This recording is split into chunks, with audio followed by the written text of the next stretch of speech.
ছাত্ৰ-ছাত্ৰীসকল আজি সপ্তম শ্ৰেণীৰ সময় বিজ্ঞান আহিব পৰা কিছুমান সম্ভাৱ্য গণিতৰ MCQ প্ৰশ্নৰ বিষয়ে আলোচনা কৰিম। প্ৰথম প্ৰশ্ন সুধিছে x + 12 = 0 হলে x ৰ মানটো কিমান হ'ব? অপচন দিয়া আছে A B C D। আমি কোনোবা এটা সংখ্যাৰ লগত 12 যোগ কৰিলে যোগফলটো 0 হয় বুলি কৈছে। গতিকে আমি যোগফলটোৰ পৰা যিটো সংখ্যা যোগ কৰিছে সেইটো বিয়োগ কৰি দিম। তাৰমানে যোগফল আছিল 0, 0ৰ পৰা আমি 12টো আমি বিয়োগ কৰি দিলোঁ। 12 বিয়োগ কৰিলে থাকিব 0 - 12 = -12। গতিকে শুদ্ধ অপচনটো হ'ব B। -3 - 1 -2 ইনটু 5ৰ পূৰণফল হ'ব। মাইনাছ তিনিটা আছে, মাইনাছ আছে প্লাছ, প্লাছে মাইনাছে হ'ল মাইনাছ। আনচাৰটো মাইনাছ হোৱাটো ওলাব। 3 × 3, 3 × 6, 6 × 5 = 30, -30 হ'ব ইয়াৰ আনচাৰটো। ভিটো ইয়াৰ শুদ্ধ উত্তৰ। 3 নম্বৰ প্ৰশ্ন 3 / 2/4 আমি যদি 2/4 টো কৰোঁ, 2টোৰ লগত 4টো পূৰণ হ'ব হৰটো আৰু 1টো যোগ হ'ব। তাৰমানে 2 × 4 = 8, 8ৰ লগত 1 যোগ হ'ব 9/4 হ'ব। আমি যদি যিকোনো এটা সংখ্যাক আমি এতিয়া 2/4 মানে পালোঁ 9/4। এতিয়া আমি পিছৰ সংখ্যাটোৰ প্ৰতিক্ৰমটোৱে আমি পূৰণ কৰি দিম। ইয়াৰ প্ৰতিক্ৰম হ'ব 4/9। গতিকে কটাকটি কৰিলে 3 × 3 = 9, হৰত লব থাকিলে 4 আৰু হৰত হৈ গ'ল 3, 4/3 হ'ব ইয়াৰ আনচাৰটো। 4 নম্বৰ প্ৰশ্ন যদি A + B = 1 তেন্তে A আৰু B ৰ মান হ'ব। এটা অপচন দিয়া আছে A মান কোনটো, B মান কোনটো, শুদ্ধ হ'ব সুধিছে। আমি যদি প্ৰথম A নম্বৰ অপচনটো চাওঁ, ইয়াত A মান আছে 5/6 আৰু B মান আছে 1/6। আমি যদি যোগ কৰোঁ 5/6, 1/6 আমি যোগ কৰোঁ, ইয়াত দুইটাতে হৰত 6 আছে। গতিকে লসাগু হৈ যাব 6। তেতিয়া আমি লবকেইটা যোগ হৈ যাব 5 + 1, 6 / 6। 6 যদি 6ক হৰণ কৰোঁ আমি 1 পাম। গতিকে A + B = 1 পাবলৈ হ'লে A ৰ মানটো 5/6 হ'ব লাগিব আৰু B ৰ মানটো 1/6 হ'ব লাগিব। এইটো ইয়াৰ শুদ্ধ উত্তৰ। 5 নম্বৰ প্ৰশ্ন তলৰ কোনটো আটাইতকৈ ডাঙৰ? A B C D option দিয়া আছে। আমি যদি 0.2 মানে হ'ল 2/10, 0.02 তাৰমানে হ'ব 2/100, আকৌ 0.002 তাৰমানে হ'ব 2/1000, আকৌ 0.0002 তাৰমানে হ'ব 2/10,000। গতিকে ইয়াৰ পিছত আটাইতকৈ ডাঙৰ বুলি ক'লে ডাঙৰ হ'ব 2/10। 2/10টো আটাইতকৈ ডাঙৰ হ'ব আৰু সৰু হ'ব 0.0002। এইটো একেবাৰে সৰু হ'ব। গতিকে ডাঙৰ অপচন হ'ব এইটো। তলৰ সংখ্যাকেইটাৰ গড় হ'ব। সংখ্যাকেইটাৰ গড় বুলি ক'লে আমি যেটা সংখ্যা আছে ইয়াত সেইটো হিচাপ কৰি ল'ম। 1 2 3 4 5 সংখ্যা আছে। সংখ্যাকেইটাৰ যোগফল প্ৰথমতে যোগফল দিম 4 6 5 12 আৰু 3 সংখ্যা আছে 1 2 3 4 5টা আছে। গোটেইকেইটা যোগ কৰিলে হ'ব 4 6 10, 15 15 27 30। 30ক 5 হৰণ হ'ব, 30ক 5 হৰণ কৰিলে হ'ব 6। গতিকে সংখ্যাকেইটাৰ গড় হ'ব 6। চিটো ইয়াৰ শুদ্ধ উত্তৰ। তলৰ সংখ্যাকেইটাৰ মধ্যমা হ'ব। মধ্যমা উলিয়াবলৈ আমি সংখ্যাকেইটাক ঊৰ্ধ্বক্ৰম বা অৰ্ধক্ৰমত আমি সজাই ল'ম। আমি যদি ঊৰ্ধ্বক্ৰমত সজাই লওঁ সংখ্যাকেইটা 3 4 5 6 আৰু 12। এতিয়া যদি সংখ্যাকেইটা চাওঁ 5টা সংখ্যা আছে, মাজতে আছে এফালে 2টা সংখ্যা হ'ল, এফালে 2টা সংখ্যা হ'ল, মাজত থাকিলে 5। গতিকে ইয়াৰ মধ্যমা হ'ব 5। বি নম্বৰটো ইয়াৰ শুদ্ধ উত্তৰ। 8 নম্বৰ প্ৰশ্ন তলৰ কোনটো এটা অসম্ভৱ ঘটনা? দেওবাৰে বিদ্যালয় বন্ধ থাকিব। এইটো অসম্ভৱ ঘটনা নহয়, হয় দেওবাৰে বিদ্যালয় বন্ধ থাকে। গতিকে এইটো নিশ্চিত এটা ঘটনা। 2024 চনৰ নৱেম্বৰ মাহৰ পাছত ডিসেম্বৰ মাহ হ'ব এটো এটা নিশ্চিত ঘটনা এই ঘটনাটো ঘটিবই নৱেম্বৰ মাহত ডিসেম্বৰ মাহ হ'ব কালিলৈ বতৰ ডাৱৰীয়া হ'ব এই ঘটনাটো কোনটো নিশ্চিত বুলি ক'ব নোৱাৰি বা অনিশ্চিত বুলিও ক'ব নোৱাৰি কালি বতৰটো ডাৱৰীয়া হ'বও পাৰে নহ'বও পাৰে কিন্তু ঘটনাটো অসম্ভৱ নহয় এটা লুডুগুটি এবাৰ মাৰি দিলে 9 সংখ্যাটো পাবা এটো এটা অসম্ভৱ ঘটনা কাৰণ লুডুগুটিটো আমি টছ কৰিলে লুডুগুটিত 6 লৈকে সংখ্যা থাকে 9টো আমি কেতিয়াও নাপাওঁ গতিকে অসম্ভৱ ঘটনাটো হ'ব ডিটো 9 নম্বৰ প্ৰশ্ন 0.5 ডিভাইডেড বাই 0.25 ৰ ভাগফল হ'ব অপচন দিয়া আছে এ বি সি ডি আমি 0.5 ক আমি লিখিব পাৰোঁ 5/10 কে আৰু 0.25 ক আমি লিখিব পাৰোঁ 25/100 কে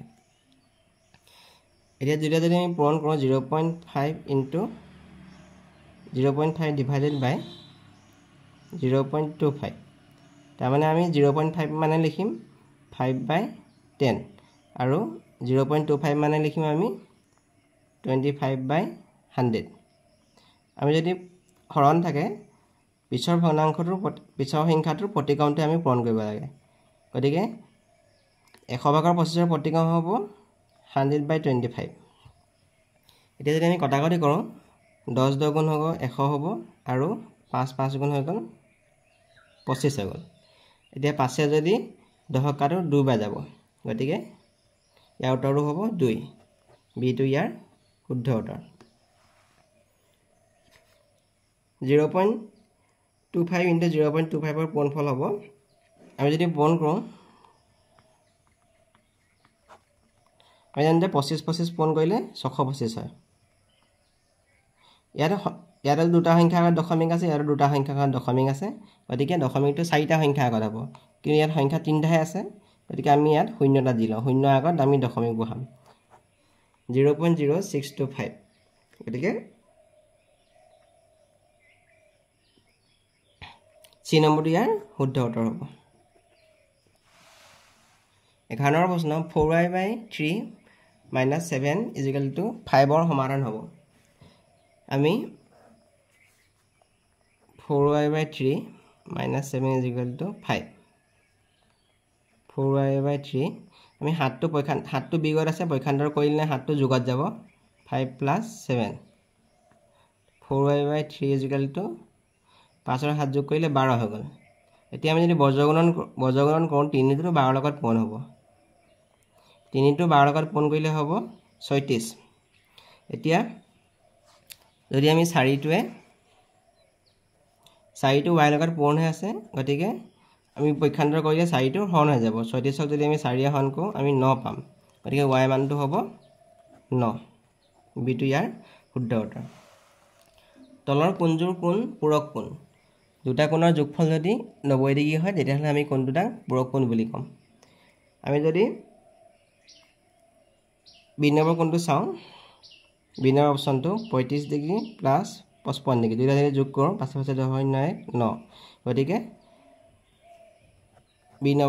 বি অপচনটো হ'ব আমাৰ পূৰক কোণ 35 ডিগ্ৰী আৰু 55 ডিগ্ৰী বাকীকেইটা কোণৰ যোগ কৰিলে আমি 90 ডিগ্ৰী নাপাওঁ 13 নম্বৰ প্ৰশ্নটো চাওঁ যদি দুডাল ৰেখাৰ মাজৰ দূৰত্ব সমান হয় তেন্তে ৰেখা দুডাল হ'ব কটাকটি কৰা ৰেখা অসমান্তৰাল ৰেখা সমান্তৰাল ৰেখা লম্ব ৰেখা দুডাল ৰেখাৰ মাজৰ দূৰত্ব যদি সমান হয় তেনেহ'লে আমি ৰেখাকেইডালক ক'ম সমান্তৰাল ৰেখা চি নম্বৰটো ইয়াৰ শুদ্ধ উত্তৰ ত্ৰিভুজ ABC ৰ কোণ A = 90 ডিগ্ৰী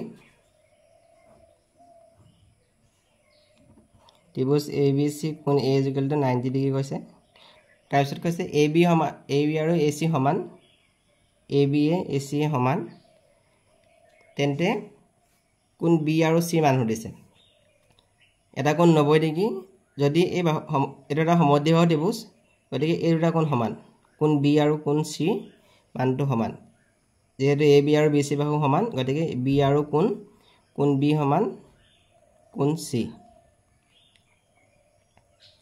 আমাক এটা কোণ দিয়া আছে 90 ডিগ্ৰী আৰু যেনে তিনিটা কোণ যোগ কৰিলে হ'ব 180 ডিগ্ৰী তেনেহ'লে কোণ B আৰু কোণ C এই দুটা কোণৰ যোগফল হ'ব গোটেইকেইটা কোণ আছিলে 180 ডিগ্ৰী বিয়োগ 90 ডিগ্ৰী 180 ডিগ্ৰী বা 90 ডিগ্ৰী বিয়োগ কৰিলে হ'ব 90 ডিগ্ৰী বি আৰু কোণ চি যোগ কৰিলে আমি পাম 90 ডিগ্ৰী পাব লাগিব আমি যদি ইয়াত অপচনখিনি চাওঁ বি আৰু চি 90 ডিগ্ৰী এটা কোণৰ পৰা 90 ডিগ্ৰী কৈছে আমি যদি বি আৰু চি দুইটা যোগ কৰোঁ 90 90 যোগ কৰিলে 180 হৈ যাব ইয়াত কৈছে দুইটা কোণ 30 ডিগ্ৰী কৈছে দুইটা কোণ 30 ডিগ্ৰী হ'লে 60 ডিগ্ৰী হ'ব আমি পাব লাগে কোণ বি আৰু কোণ চি যোগ কৰি 90 ডিগ্ৰী পাব লাগে আমি যদি চি নম্বৰ অপচনটো চাওঁ ইয়াত কোণ বি সমান কোণ চি সমান 45 ডিগ্ৰী মানে দুইটা কোণ 45 ডিগ্ৰী কৈছে দুইটা কোণ 45 ডিগ্ৰী হ'লে আমাৰ 90 ডিগ্ৰী হ'ব গতিকে কোণ বি আৰু কোণ চি মান হ'ব 45 ডিগ্ৰী চিটো ইয়াৰ শুদ্ধ উত্তৰ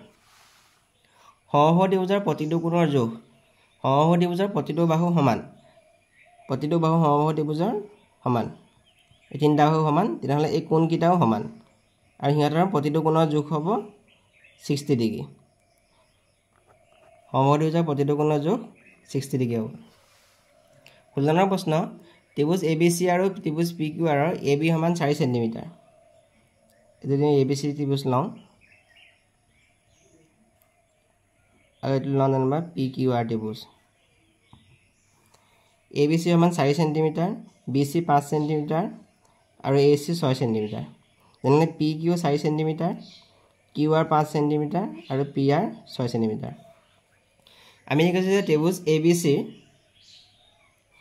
AB বাহুৰ লগত PQ বাহু সমান কাৰণ 4 সেন্টিমিটাৰ আকৌ BC লগত QR বাহু সমান আকৌ AC লগত PR বাহু সমান এটা ত্ৰিভুজৰ তিনিটা বাহু যদি আনটা ত্ৰিভুজৰ তিনিটা বাহুৰ লগত সমান হয় তেনে ত্ৰিভুজ দুটা সমাগম হ'ব কোনটা ত্ৰিভুজ সমাগম হ'ব ABC আৰু PQR তিনিটা এটো হল বাহু সমতাৰ সমাগম সমতাৰ শৰ্ত মতে গতিকে ত্ৰিভুজ ABC সমাগম বিনম্ৰ ইয়াৰ শুদ্ধ উত্তৰ ত্ৰিভুজ ABC সমাগম ত্ৰিভুজ PQR Please subscribe and share my videos